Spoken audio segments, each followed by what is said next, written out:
I think that, there are most of the stuff that had been written about psychedelics and most of the stuff I was reading was written from like inside the world, already convinced that these were great things that were going to change human consciousness. And that's a turnoff to people, especially if you have this resistance, which many, many people do. There's so much cultural baggage around psychedelics left over from the 60s. People, the risks, the how disruptive it was to society, and people still hold these ideas in their head. People say, well, don't people like jump off of buildings? Mm-hmm. I mean, I hear these, or doesn't it scramble your chromosomes? These are urban legends by and large, although there were some people who jumped off of buildings, but the chromosome thing was not true. The staring at the sun till you go blind was not true. But it's amazing the power of these memes and just lingering in our culture. Well, there's a great fear of losing your mind. I mean, you know about the guy from Pink Floyd, and people hear about, some guy in the neighborhood that did too much acid. Yeah. The thing is, they are real. Like, there are real people. They're casualties. And I think we have to acknowledge that. And I think unless we're really frank about the risks, we risk another backlash, because bad shit will happen. Yes. If you're trialing, a couple thousand people for depression, which they're doing, these clinical trials to see if psilocybin can help with depression, some of those people are going to commit suicide. That's what depressed people do. And, especially if you get them off their SSRIs, that increases the risk. But that narrative, when someone in a clinical trial for depression with psychedelics gets out there, it'll plug into this old narrative about people jumping off of buildings. Whereas people routinely commit suicide on SSRIs, and it doesn't make the news. Right. So there are these. It's when a story plugs into an existing narrative in the culture that it really takes off. It has this incredible power, and that could happen. So I think we should be. I think the way you inoculate the culture is talking about risk and say that there were casualties. There are people who did I don't want to say fry their brains, because it's pretty imprecise, but people had some psychotic breaks on psychedelics.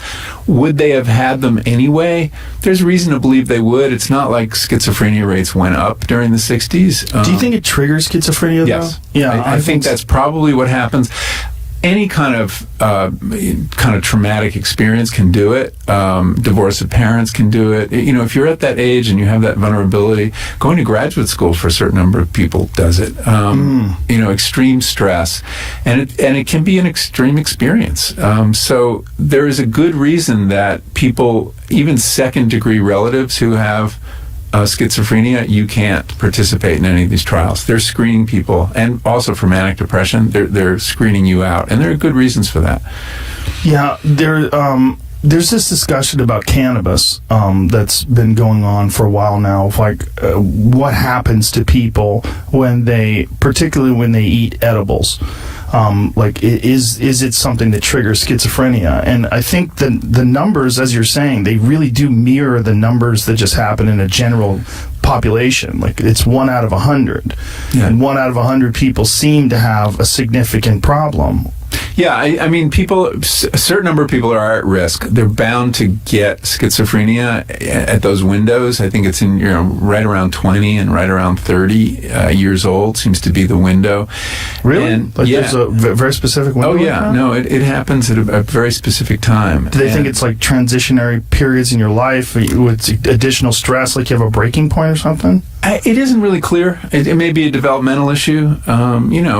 Boys or men are still developing into their 20s, right? Their brain development. I think into their 50s.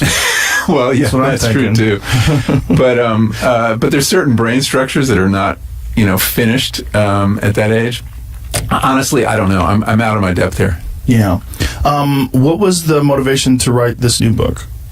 So, the motivation for this book grew out of a long-standing interest in our relationship to plants. I've been obsessed with plants since I was like an 8-year-old gardener, and I've written a lot about how we use plants and how plants use us, and that relationship has been of keen interest.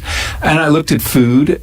Eating plants is obviously one of the big things we do with them and a big part of our relationship. And then when I started working on psychedelics, I was really struck by the fact that one of the things humans have used plants for forever is to change consciousness.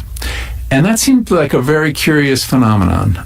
But there is every culture on Earth, with one notable exception, has some plant or fungus that they use regularly and often ceremonially to change consciousness. The